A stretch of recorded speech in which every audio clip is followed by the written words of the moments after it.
L'adolescence n'est pas une période facile de la vie d'un homme. Pas encore un adulte, mais plus un enfant, les ados sont prêts à beaucoup pour marquer leur indépendance et leur maturité. Mais dans certains cas, leurs actions basculent dans l'extrême. Quand il n'y a plus de limites et que loisir rime avec détruire, l'adosphère est là.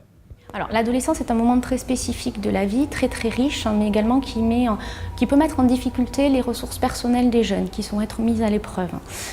Donc c'est un temps à la fois très riche et en même temps où la frontière entre le normal et le pathologique peut être très fine. Et donc il faut avoir un regard assez attentif sur ces jeunes.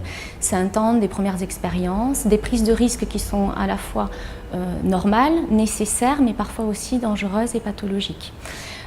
Donc on ne peut pas vraiment dire qu'il y a plus de difficultés à l'heure actuelle, peut-être qu'on est plus à l'écoute de ces difficultés-là. On peut dire qu'au niveau européen, en France, au niveau de tout ce qui est consommation de tabac et d'alcool, on est à peu près stable par rapport aux autres pays européens, par rapport aux jeunes. Ce qu'on peut constater par rapport à l'alcool, c'est peut-être des consommations très importantes, ce qu'on appelle le binge drinking, donc des consommations pour arriver très rapidement à l'ivresse, plus tôt en âge. On peut voir des consommations d'alcool, de type d'ivresse à partir de 12 ans, quoi. Mais c'est pas la majorité.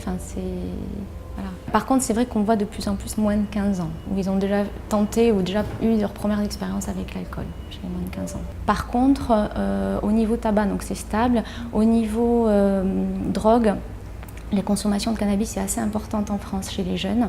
Elle a tendance à être banalisée.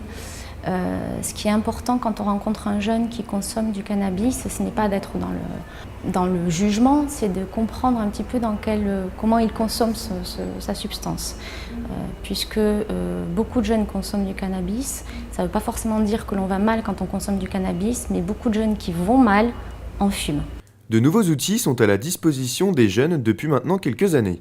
Des nouveaux moyens de développement personnel qui peuvent être, encore une fois, néfastes au bien-être de nos ados sans une utilisation limitée.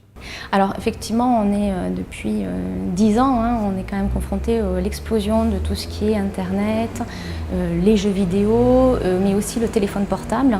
Et effectivement, les adolescents peuvent créer assez rapidement un besoin très important autour de ces nouveaux moyens de communication que nous, on n'a pas connu au moment de l'adolescence, donc c'est aussi un peu compliqué pour les parents de se mettre à la place de leur enfant.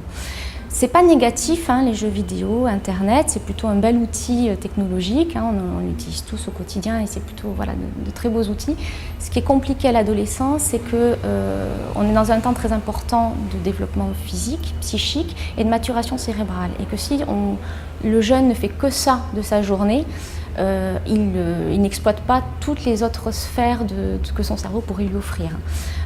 Notamment, on rencontre des jeunes parfois qui jouent parfois plus de 70 heures par semaine, comme s'ils avaient plus de 2 temps plein de travail en plus de l'école. Donc ça laisse peu de place pour le reste. Et c'est là que ça pose souci, comme tout ce qui est fait dans l'excès de toute manière. Alors la scolarité, bien évidemment, elle en pâtit pour différentes raisons. Déjà parce que les jeux vidéo, le téléphone, Internet, c'est souvent la nuit, quand on n'est pas à l'école justement, donc ça ampute pas mal sur le sommeil. Le souci aussi, c'est que ça crée une espèce d'hyperactivité au niveau cérébral et donc on a des jeunes qui ont des troubles de la concentration.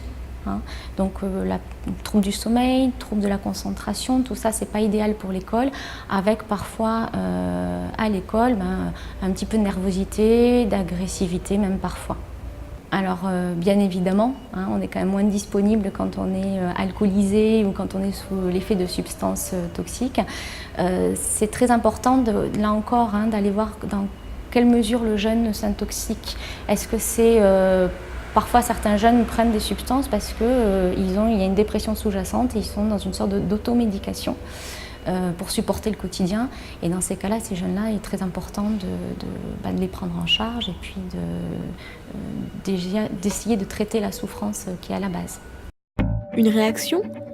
Un témoignage ? Commentez ce reportage sur dijonsanté.fr.